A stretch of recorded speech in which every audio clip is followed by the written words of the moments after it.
Hiya, folks. Welcome to our Pasadena Group monthly meeting, February 1st, 2023.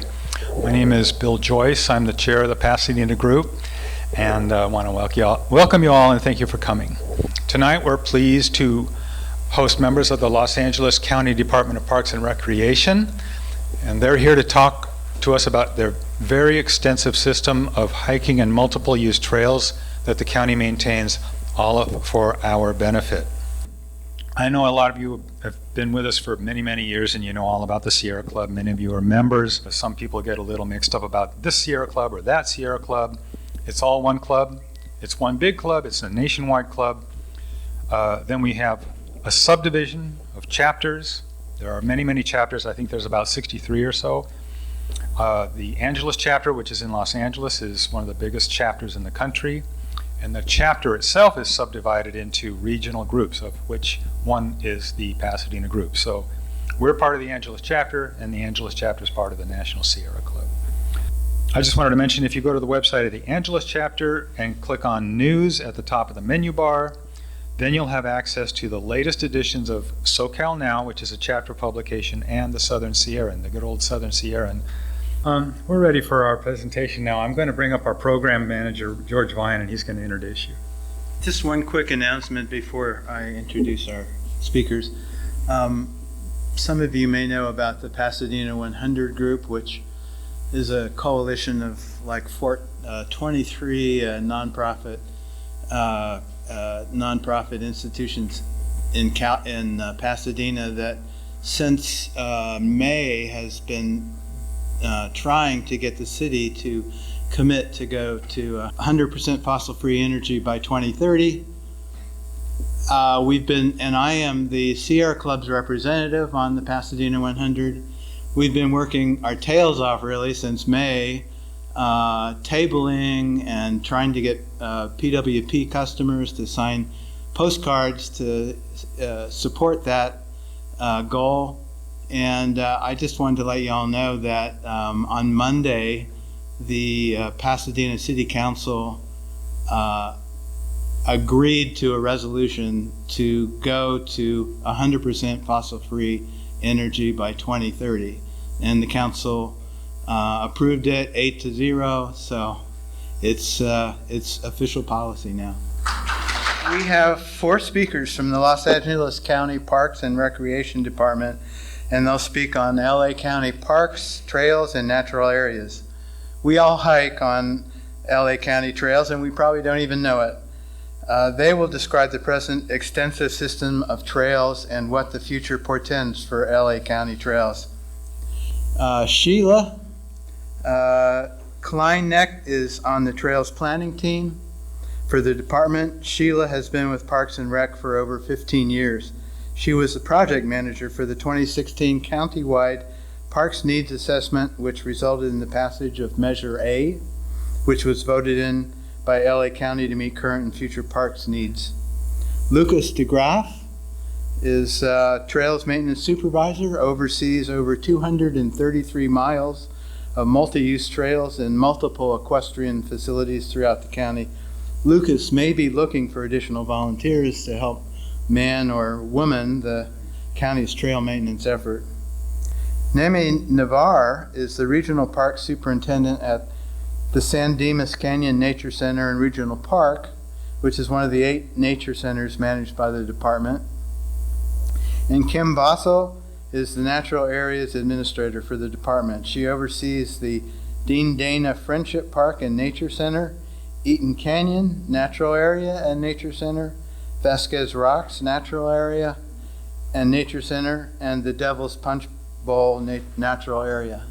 Won't you please join me in welcoming our 4 speakers from Los Angeles County Parks and Rec.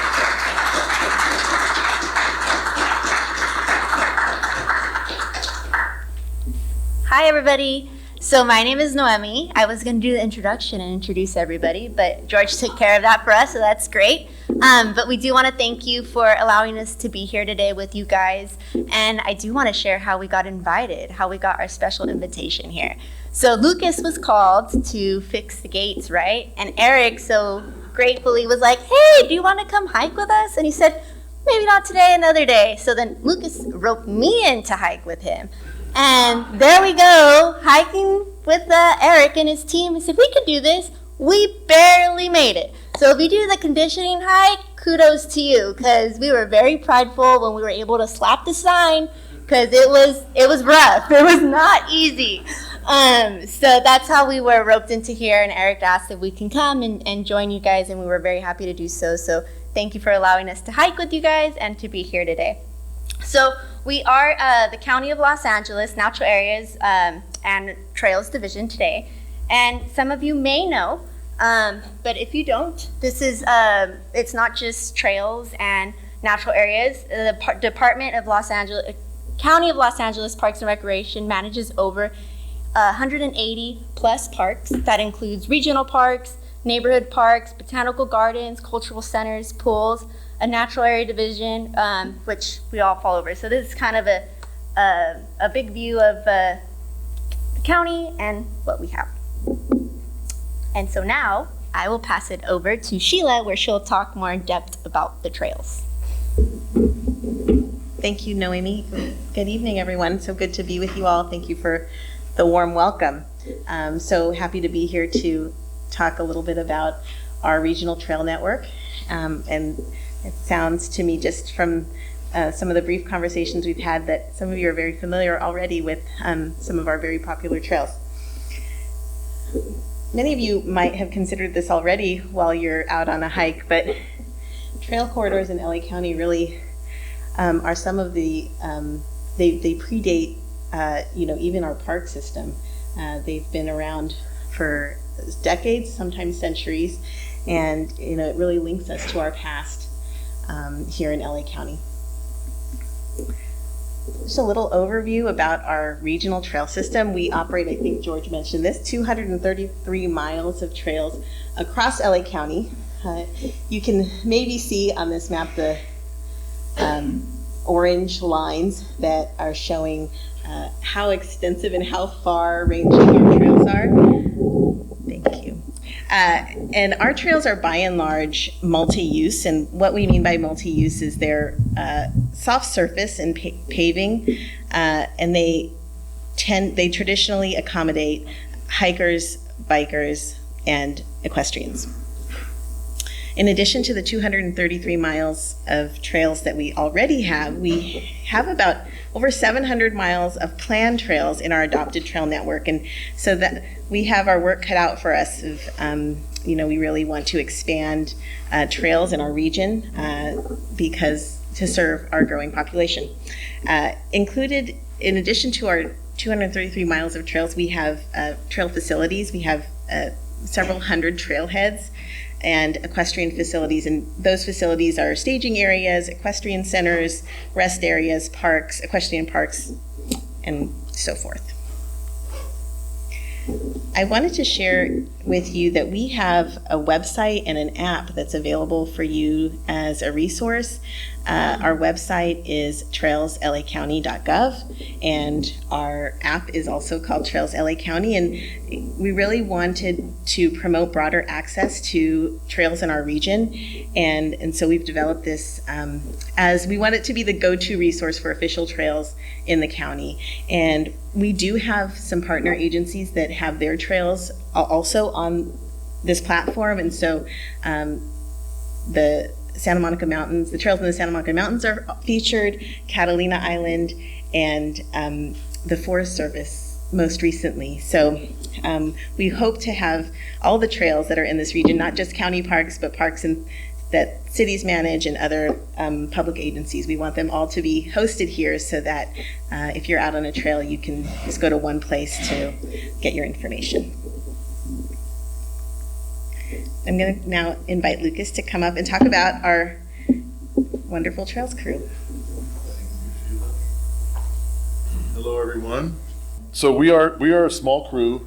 The trails that we handle, we have a 10-person crew of grounds maintenance workers. We don't really have trail-specific workers. They're trained in trails techniques, but they're just grounds maintenance workers throughout the county. That's their title. For over the 233 miles, we do emergency response and routine maintenance.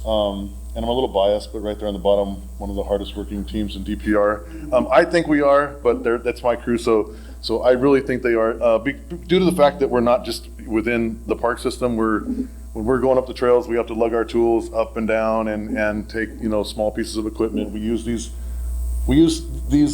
four-wheelers, which I feel bad because you're not supposed to use motorized vehicles on the trail, but I use these sometimes to see where we're going, because I need to get somewhere quick or see a lot of a trail in one day. So these are some of the things that we get to use, which are pretty handy. But yeah, these guys work hard. That's not everybody that's pictured. We're looking for a power equipment operator right now, the one that we had recently retired.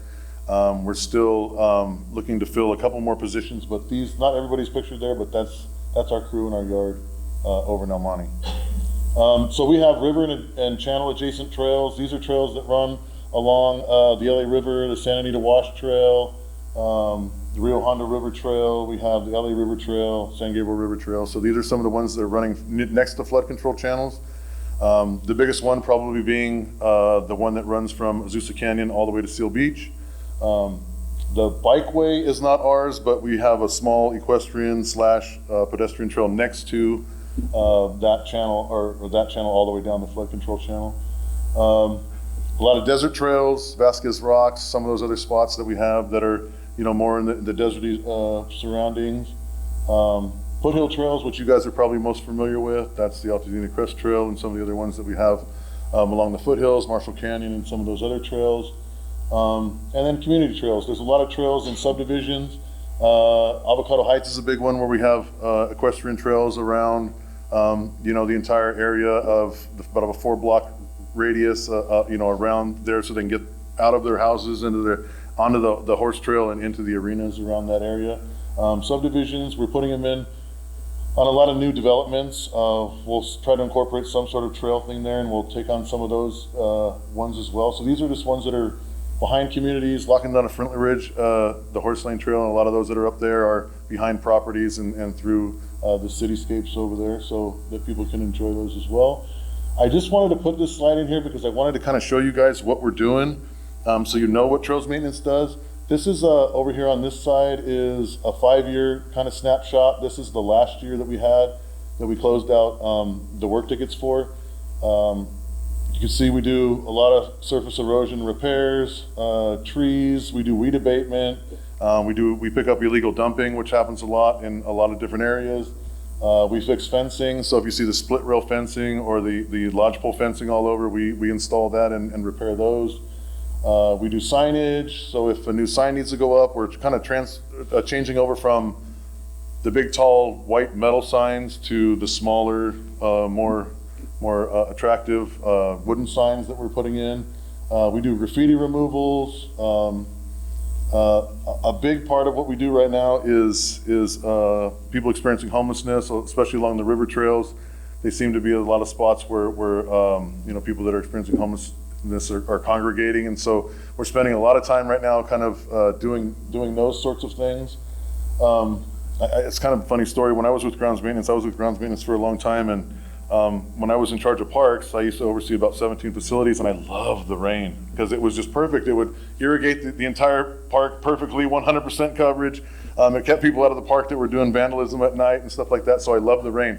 When I came to trails, I don't love the rain so much anymore. I love the rain, but I don't love the rain because it's very destructive to the trails. As you guys can see, that 6 different storms we had, those atmospheric rivers, they called them, really did a lot of damage to the trails. As you guys can see, you guys have probably been up there and seen a lot of the washouts and the landslides and stuff like that. And so some of that is our doing from the way that we've graded the trails over the years. Some of it is just the amount of water that came down, and it's happening everywhere. We get a lot of runoff into the streets in certain areas. It happens at Cobb. It happens at Cannon and a lot of different places. So those are things that we do. We also have a lot of tunnels that flood every time it rains, and so we have to go and pump those out. We do the horse arenas, those get flooded, we have to pump those out. So it's very cyclical with the rain and how we have to go through repairs and how we have to get everything back to normal. We spend a lot of time putting stuff back, and then it happens again, and so that's sort of what happens. And now because of the rains, there's going to be a ton of vegetation issues that we're going to have to deal with all over the place too. So that's what we're kind of doing. I came to trails probably about a year ago from grounds maintenance. Not because I know everything about trails, is because I had some supervisory stuff that I was trying to, it was being used to implement into the trail system. So now I'm learning, as long as with all the guys of how to, really get into trails. I've had the unique experience of getting to rebuild the crew. So most of the guys that I have on the crew are new. So we're teaching them the right ways to do things, and looking for a power equipment operator is going to be big. Not that we want to run big bulldozers through your trails. I know you guys have opinions on that too, but because it did happen in certain areas. But that's sort of the things we're trying to avoid. If we can get some preventative measures in to avoid the erosion issues and some of that kind of thing, that's really what we're working towards. Right now, unfortunately, because we're so shorthanded with resources and people, we are very reactionary. Like with a lot of different departments right now, we're like, the rain and then the winds killed us with trees. And so we've been doing a lot of tree issues, over the last couple of weeks, erosion issues and stuff like that. So we're constantly trying to get out there and do the preventative maintenance, but a lot of the times we're stuck doing the knee-jerk stuff that we need to go and take care of a tree that fell on somebody's property or across the trail. But you guys are very, very creative. Like, a tree can fall down and the next day you guys will have cut a hole through it and are walking through. You guys do that all the time. It's amazing. There's always a workaround. And so you guys are, I'm pretty impressed with how you guys do that sometimes. So again, this is just sort of a general snapshot. We've had about 1,800 work orders that we did, and those are just ones that are either reported by the public or reported to our call center. But again, I rely really heavily on you guys. Like I said, we have 233 miles. Besides just running the division, I try to get out and hike as much as I can to go see the trails as well, but I can't be everywhere all at once. So I really rely on the network of you guys, that actually the trail users, to be out there to tell me what's going on, because you guys are eyes and ears everywhere. And so when I'm out there, I try to, communicate with you guys that are out there and meet you guys and say, hey, you hike here all the time? Yes, I do. Or this is happening over there. Perfect. And I take some notes and I go figure it out. And that kind of helps me, because I can't be everywhere all at once. So again, these are some of the major, things that we go after. These are sometime, according to the work orders, this is where we spent most of our time. This is when Skyline Trail, Shabarm, that's over by Pete Shabarm Park, over in the Pony Hills area. San Gabriel River Trail, La Cañada. Some of these are a little skewed because we did big projects at some of those places that took us a little more time than normal. But this is mostly what we were doing over the last 5 years so far. This is just a little snapshot of that. And then Sheila's going to talk about volunteer program. Thank you, Lucas. I think that's a good segue to talk about our volunteer program to support county trails. Lucas, I think, did a good job describing some of our challenges. I'll share just some of our current challenges that we have for trails is, in describing 233 miles of trails, that most of those trails are not in a park facility. And so we call those orphan trails because they're often, you have to hike quite a ways and there's not often parking or restrooms. And so sometimes that's a challenge when you're trying to hold a volunteer event for new volunteers or someone who's just getting their feet wet. But those are often the trails that could really use the TLC. Our crew capacity, as Lucas shared, is they're small, they're mighty. There's a, how do I do this? If you can see this purple star there, it shows where our trails yard is. So the crew is headquartered where that star is, and they have to go sometimes, all the way out 60, 70 miles. So they have a lot of ground to cover, and so having extra hands would really help us. We have traditionally had an ad hoc approach to trail volunteer opportunities, and by that I mean it's reactionary, and if a Boy Scout troop or a school has an idea for a project that they want to do, we we are so happy to accommodate those requests, and we do all that we can to do that. However, sometimes that means that the needs that we have on our trail go overlooked, and so we really have a need to be on the forefront and less reactionary, more proactive in terms of really identifying what our trail needs and projects are. We've also noticed since COVID an increase in trail use, which has been a great thing. Staying at home really did drive people outdoors in LA County, and we're so glad that people have been experiencing nature and our trails. With that, a benefit of that is we've had an increase in an interest in volunteering. I think as folks have gotten out to be in nature, there's been sort of a desire to give back, and we want to capture that goodwill and really foster some good partnerships and collaboration with people who are in groups who are interested to volunteer.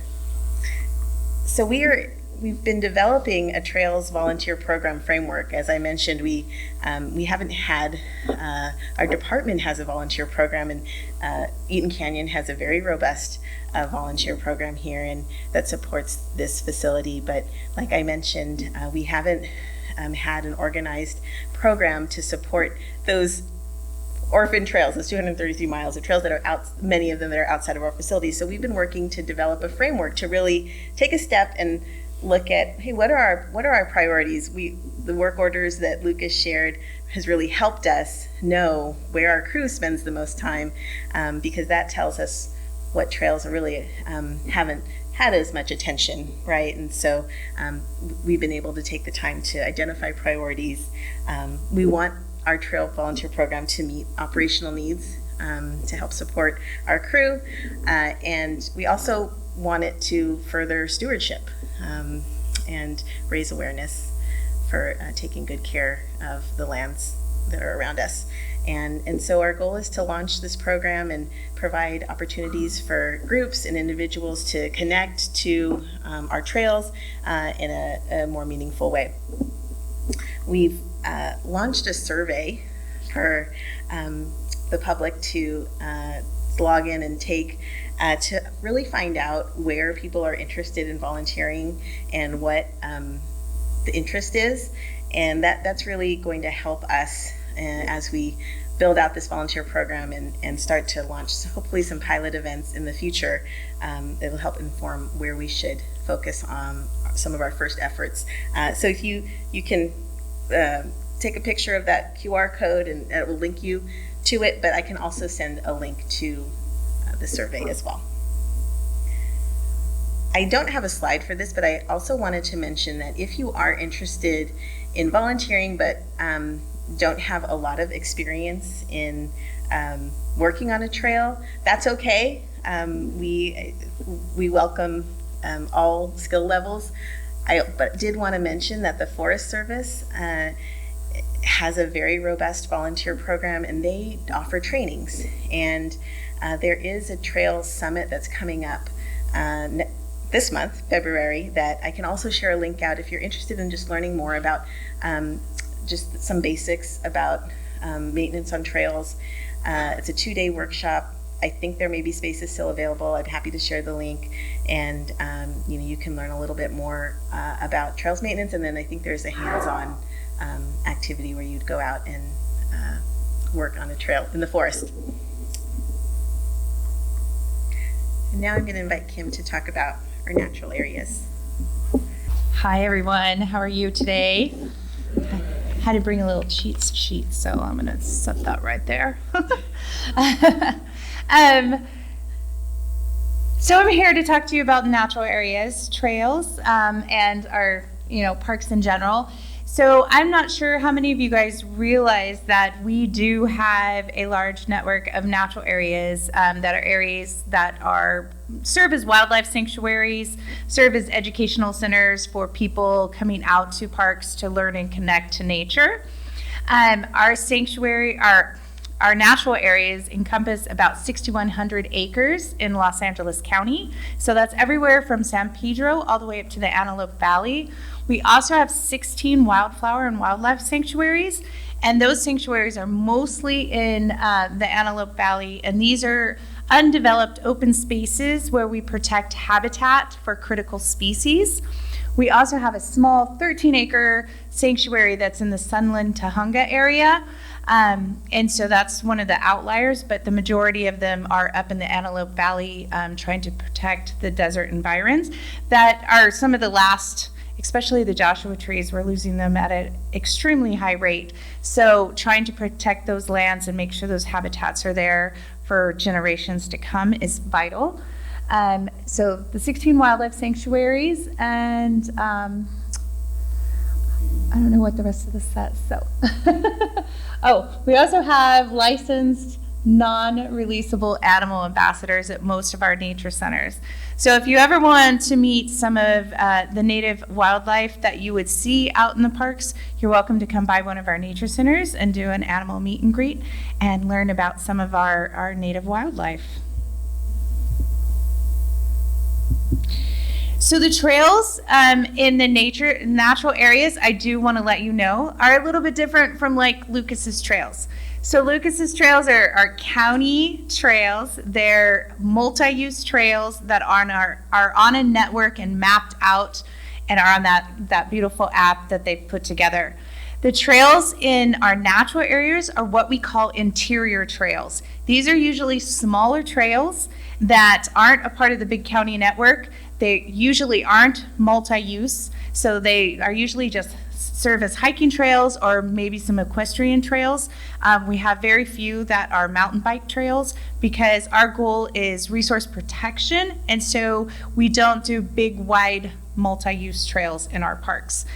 So just so you understand, there's a little bit difference. And you'll also find these are going to be shorter interior trails, obviously, because they stay within the boundaries of our natural area parks.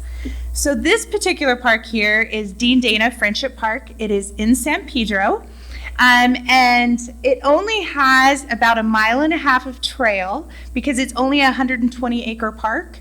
But it does sit up on the hillside and overlooks the beautiful ocean view here. And on a good clear day, you can see Catalina Island.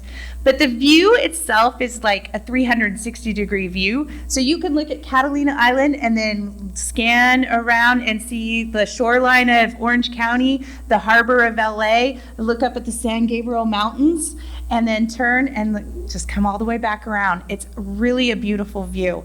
And we do have observation stations on this park property because we worked very hard and closely with U.S. Fish and Wildlife on a blue butterfly restoration project. So we were trying to get the butterflies, provide them habitat, and get them back because this is a particular type of butterfly, the Palos Verdes blue butterfly, that was thought to be extinct for over 10 years before it was found again, and a lot of them have been hand-reared and turned back to the wild, and we're a part of that project, so we're very proud of that. And we do a lot of coastal sage scrub restoration at this particular park. So the next park is Whittier Narrows Nature Center. So this nature center is in South El Monte, and it's right in between the two rivers, the Rio Hondo and the Los Angeles River. The San Gabriel River, thank you.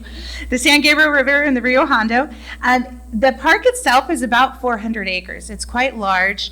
Now, historically, we had mitigated lakes on this property, and so we had like a 5-acre lake, a 3-acre lake, and a 1-acre lake, and it served as a stopping ground on the Pacific Flyway for migratory birds.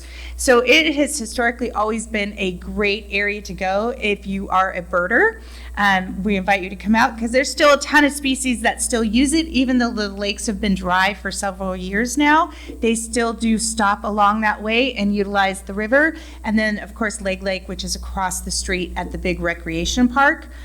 There's about 4.5 miles of trail around Whittier Narrows Nature Center, and it also runs along the San Gabriel Bike Trail. So the next one is Stoneview Nature Center. This is one of our newest nature centers. It's very exciting. It's 5 acres, not a big natural area. But the really great thing about Stoneview is that it's in the middle of Culver City, and the site itself was an old school. And the school had long been abandoned, and it sat vacant for, I think, 10 plus years. And we decided to turn it into a park for the neighborhood. And the area of Culver City didn't have a lot of natural area access, right? So what we did was fully graded this park, had to do a lot of mitigation to remove contaminants from the soil, brought new soil in, and replanted the park. The park is now a very lush, beautiful native gardens. It also has fruit trees because we're trying to do, kind of a farm to table type nature center. It's very much about wellness and health and community engagement, bringing the community together. So it's just a little twist on an urban nature center park with a new look at how we interact with the community and try to get them to connect with nature. This park also, even though it only has a 1/4-mile trail, it does connect to the Park to Playa Trail. So you could actually go to Stoneview, jump off, and hike down to the ocean and back. So. This is San Dimas Canyon Nature Center. Noemi's that's Noemi's center. She's not biased, so it's not the best. It's not the best one, right? Yes, it is. Okay, so it's about 138 acres, and it sits up along the Angeles National Forest. It's kind of like Eaton Canyon. It backs right up to the Angeles National Forest, and it's over in the city of San Dimas. They do have about 1.5 miles of hiking trail that goes up into the natural areas section. But the really amazing thing about San Dimas is that it was one of our very first natural area parks. So it was actually dedicated in the 50s, so in the late 50s, and became one of the first natural area parks. And so we built off of this particular park. The great thing also is that they have a beautiful wildlife sanctuary that focuses on the non-releasable wildlife. And also they work closely with Wild Wings of California. So they also work with rehabbing wild animals and getting them back into nature. So Wild Wings utilizes part of our property to do that incredible work and also volunteer with our center. So it's a great collaboration that we have. So if you ever want to come out and see some amazing raptors, definitely come and visit Noemi at San Dimas. So another one of our parks you're sitting in, right? You guys are all here today at Eaton Canyon. I'm sure you're very familiar with the trails. Eaton Canyon is only 198 acres, even though it seems much, much bigger than that. It's because we do, again, back up to the Angeles National Forest, which makes it feel very vast and large. But it's also the reason we have a lot of wildlife that come down into the park, and you're able to experience that connection with them. The park trails, the interior trails, are only 3 miles. Now, I'm sure most of you guys have hiked to the waterfall at some point. After Walnut Canyon, it is no longer our property. So there's very weird jurisdictional lines as you travel through Eaton Canyon. There's Pasadena Water Department, there's Forest Service, there's LA County, and then we also have the Altadena Crest Trail, which comes through the park. So, and I know you guys are all familiar with that, so I won't belabor that one. This is another one of our really great parks. Now we're heading north. This is Placerita Canyon Nature Center.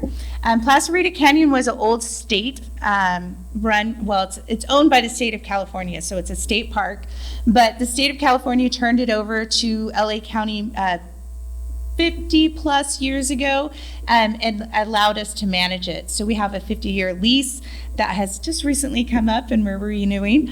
But that state park is is operated by Los Angeles County. The park itself is 333 acres. And again, it backs up to another section of the forest. Sorry, I lost my train of thought there. There's about 7 miles of trail there. It does have a beautiful canyon trail that runs along through the canyon. And typically we call it a seasonal stream because the stream has been dry for several years. If you went to Pasadena today, you would be shocked because there's this beautiful, very fast running stream coming right through the middle of the park. It actually took the canyon trail and said, you're not a trail anymore, you're now the stream bed. So Lucas has a lot of work to do up there. But the canyon trail will also connect to a waterfall trail. So there is a waterfall there, and it is actively running because the seasonal stream is very much in season right now.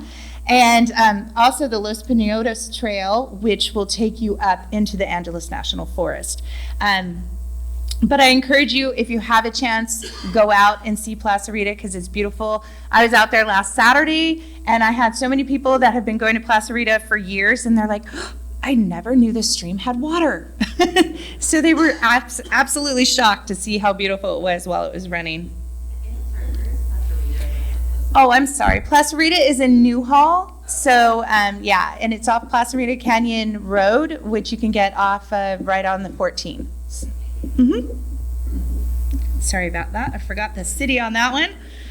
Okay, this is another one of our northern parks, and this is Vasquez Rocks. It may look a little familiar to some of you because it's the famous Vasquez Rocks. Vasquez Rocks is just under 1,000 acres, and we're currently working on the interior trail realignment. And when we get done, there will be about 15.5 miles of trail that is complete with wayfinding. And we are working on an interpretive sign project there as well, which will allow people that are out hiking to also connect with nature without having to go into an interpretive center or a nature center. Vasquez Rocks is packed with a ton of history. So it's actually an ancient village of Mapapinga, which is part of the Fernandino Tataviam tribe.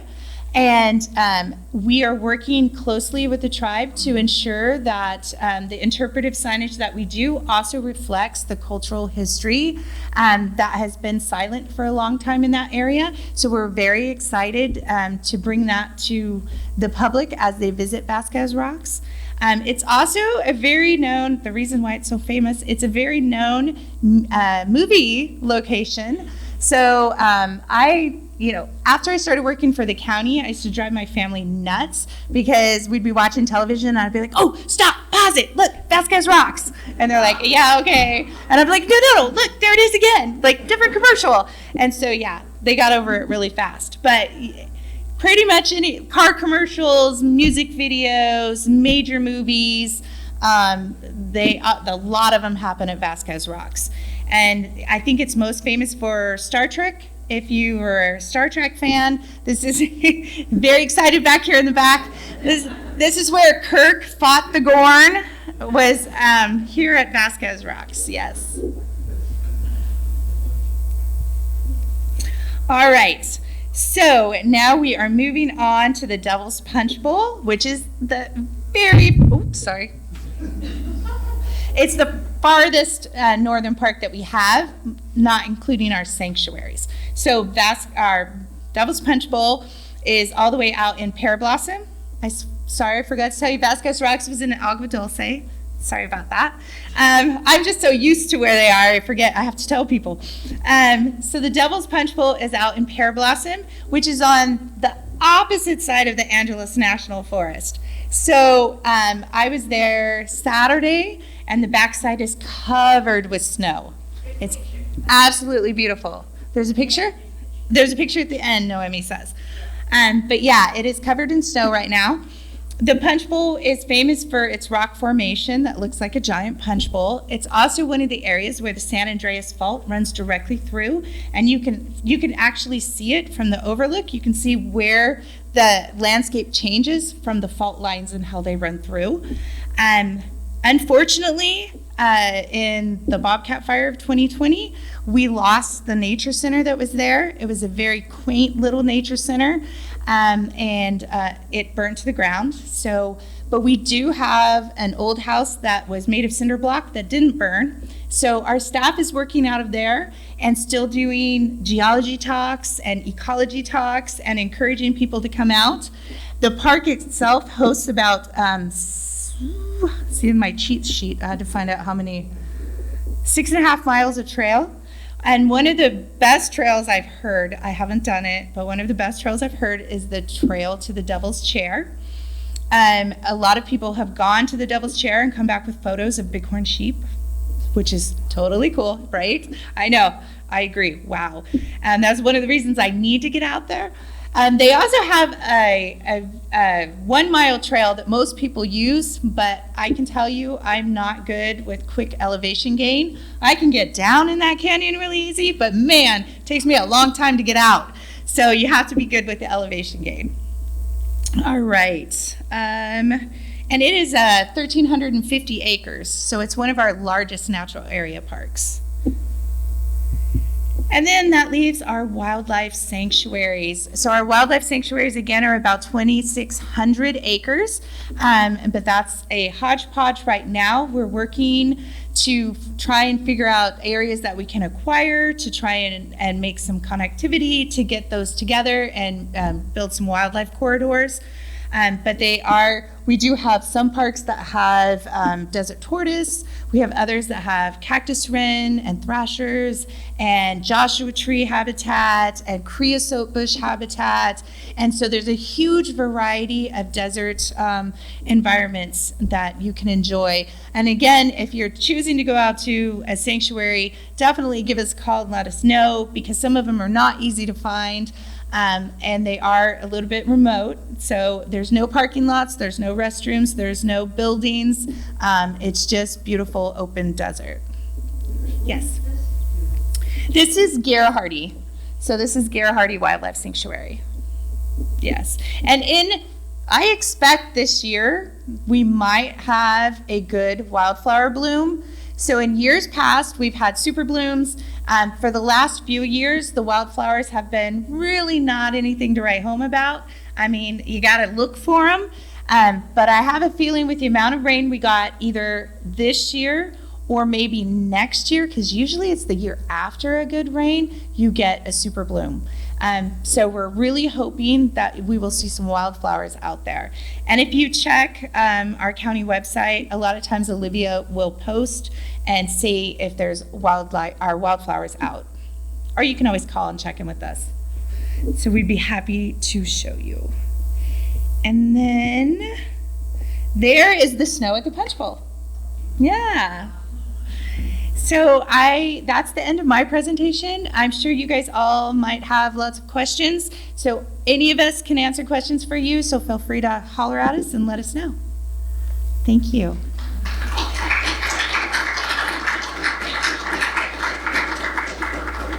He had one here. Yeah, years ago I went to the Devil Punch Bowl at the Nature Center, and they had rehabilitated birds there. What happened Yes. to those birds? So are you curious about the fire? Yeah. Yeah. Fire. Yeah. So They transferred them before the fire got there. yeah. So I don't know if you remember the Bobcat fire. It started at Cogswell Dam on this side of the mountain, burnt for like 5 days before it got to the back side. We never thought it was going to reach the Devil's Punch Bowl. Like, nobody thought it was going to reach the Devil's Punch Bowl. It was such a far distance. But my staff had the wherewithal and, being proactive. They moved all of the live animals out of the Nature Center probably 3 days before the fire got there, just to be safe. They moved them to Vasquez Rocks. So they've been homed at Vasquez Rocks, and they're just now starting to move back up as we try and repair the house that stood. We're adding them back in. So yeah. Non-releasable animals, like Yes. birds with injured wings and stuff like Yes, absolutely. Yeah. But all of them were safe. The only thing we lost is like our honey pot, our honey ant collection. So they had a big, beautiful display of honey ants. And then they also had a bee exhibit. Thank you. And those, they couldn't be moved, but they were lost. Most of our exhibits. Yes. These days, what are your main sources for volunteers? Like, where do you go to recruit volunteers? So if you're asking about them, sure. So her question was, where do you go to recruit volunteers, or what's our main source of actively getting them? for the natural areas, because we have such a vast, long-standing Nature Center associates, we're able to recruit through there. And they're doing docent trainings at almost all of the parks. So, we basically do word of mouth. We put up banners and say, hey, we're doing a docent training, come learn. We'll put it on the county website, or the county website, but also the county Instagrams and Facebook. And now most of my parks are running their own Instagram pages. So our volunteers are running most of the park Instagram pages, and they also put them out there. So we're recruiting that way as well. But yeah. There's an organization called NCA, Mhm. and The president happens to be here. Yeah. Laura Nichols is the president of the Nature Center Associates. each of the nature centers has a representative, and we have periodic meetings, and each of the nature centers has this association. Each association has their volunteers. Yeah. How about for trail names? What are your resources for that? I'm going to turn it over to Lucas to tell you about sources of volunteers for trail maintenance. They're thinking Boy Scouts and Corva and other. Yeah, so we're still in the process of trying to figure that out, what our best steps are to get groups to come in. We do get Boy Scouts, Girl Scout groups that do smaller projects.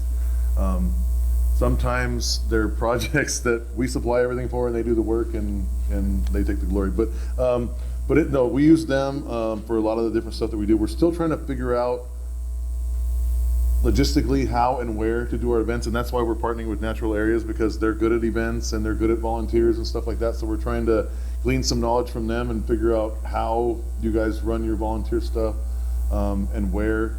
We're thinking about like a drop to trail thing like they do on the highways, because if you're from a certain area and you use a certain part of trail all the time, and you guys would say, get a group together and say, hey, on Saturday we'd like to fix this part of trail, or do some work on this part of the trail, we would absolutely help you with anything that you needed, and supplement with anything that you needed to do that. That's sort of the direction we're trying to go in, because people don't want to go all over and just do, but if you hike this portion of trail all the time, you have a group of friends that does it, and you're like, hey, let's go out there and help them do a little bit of work. We would absolutely love that. So that's kind of what we're doing. There's a couple groups up in the Pasadena area that do some of those things, and they're really good. They have their own equipment, and they tell us what day they're going to be there, and we just kind of go out and help them, to do it. But that's sort of the direction we're going, and we're still trying to figure it out, is what I'm trying to say, to do best, yeah. Good. Would you be interested in me asking if the various nature centers on the test applications would like to ask for volunteers? Absolutely, yeah. Would you like to give me a phone number? Sure, I can give you, we can do that, and they can do the survey. That's sort of how many, with the survey, you Yeah. can speak a little bit on the survey. Sure, yeah, we're really the survey, and we're getting a lot of emails through our website and our app. If there's a contact us, button, and so a lot of the questions we field are, do you have any volunteer opportunities? So we have a mailing list, and we're right now just gathering names and numbers, and really trying to find out where people are interested in volunteering. So does that answer? Yeah. I take your point. It kind of makes sense that you would have, the best source of volunteers would be people who are in that area. Yes. And they want to. Yes. Yes. They want to take care of the trails that they're using. Yeah. Yes. Yeah. Most of what we've talked about so far is there is some larger parks, Bonelli, Shabaram, Han, some of those parks that have an extensive trail system within the park. We're talking about maybe doing a trails maintenance volunteer event in one of those to start as sort of a kickoff, because there's identifiable projects, there's ample parking, there's restrooms, there is ways that everybody can come in, we can get them all parked, we can run the event, see how it works, and then sort of start branching out into some other areas to see how those are going to go. But really, we're just trying to get people in, maybe in one of those, because those parks have needs within their own parks of issues that need to be rectified. So yeah, logistically, that would be the easiest way to start. And we've been talking to the superintendents of those parks to try to get something started in one of those parks, maybe even piggybacking on an event that they have and throw a trails portion into that. But that's the direction that we're trying to go, yeah. Because we do maintenance, we're not really event oriented. So I have to count on, you know, recreation staff and natural areas and different staff that run programs like that. And so that's what we're trying to gain the knowledge from them, because I'm more on the maintenance side. So Lucas, I'll just throw out there, if you were looking for perhaps an organization that would be willing to sort of adopt a trail, you talked about people who use certain areas on a regular basis. Yeah. Would that be something that would work for your organization that you could support, like bi-monthly, once a quarter, or whatever? I would welcome that with open arms. Yes. Anything that any help I can get is amazing. Yeah. So yeah, and we can organize that. I would love to speak to anybody about, you know, any interest in that, and we can figure out sections that you guys, you know, were interested in. We could talk about possible projects. I can, you know, I can bring equipment, I can bring whatever we need, and we can make that happen. Just, yeah, just the opportunities and the, you know, the ability to get together and make it happen. So anything that anybody's willing to do, if we can, you know, if you want to go back, and we can probably put the QR code back up there if you want to scan that, or we can send you the links, you know, and you can get in there. We can have a list that we can go through, maybe the sign-in sheet or whatever. Or if I can put my contact number, I can give it to anybody that wants. I didn't bring enough cards with me, but yeah, I can get information to anybody that was interested, and we can certainly sit down and arrange that. That'd be awesome. Yeah, I would love that as well. Yeah. Go ahead.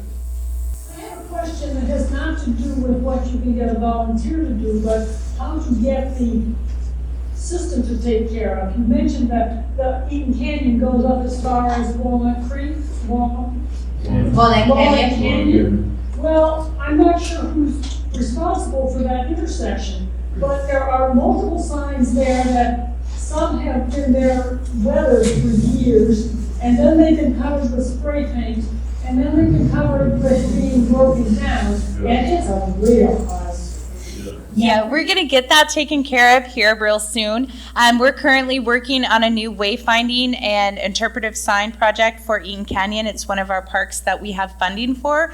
So we'll be coming through and removing all of those old signs and putting new ones in. And we will have a maintenance cycle that, you know, they won't be allowed to get that way again. I promise you that. Yes, sir. Punchbowl is being rebuilt, or at least we have funding, right? We don't have it fully funded yet, but yeah, we are working towards funding for the new nature center at the Devil's Punch Bowl. Yeah. I have to ask, Noemi, I heard a rumor that your facility has a campground. I was wondering if we could hear more about that and any other that might have those kinds of facilities. Yes, San Dimas does have a campground. It has 2 fireplaces for you, but we only do group camping. So it has to be a group. You can stay overnight, you can make the reservations, but we do only do group. We don't do like single individual camping, but we do have that. There's other facilities, Vasquez, Devil's, who else has it? I know Placerita. And I think a couple, Marshall Canyon does too. Marshall Canyon's not one of our natural area parks, but there are a few of them. Castaic has overnight camping too. Benally does as well. So there's different facilities that do, but San Dimas does. The really cool thing about San Dimas is you are kind of totally secluded on your own because you get gated off. You have your own restroom, so you do have that privacy, which is really cool if you have scout groups or things like that, which they're typically utilized because it's a safe place for people to camp. We have a big round of applause. Thank you, guys. You know, I just want to say one thing that we didn't have up there was a slide with our contact info in there. I think Eric has all of our contact info. Do you, Eric? That you can disseminate to the group if need be? Okay, perfect, because I know we didn't have one up there with all the contact info, but I'd like to speak to some of you guys about the volunteer opportunities and stuff like that if you want to reach out to me. Or anything you see on the trails, please let me know. So Eric can maybe get that out of the next meeting or something like that, or you can get it from me now if you'd like, whatever you choose. Is that cool? Yeah, thank you. Okay. Yeah, thank you. Thank you.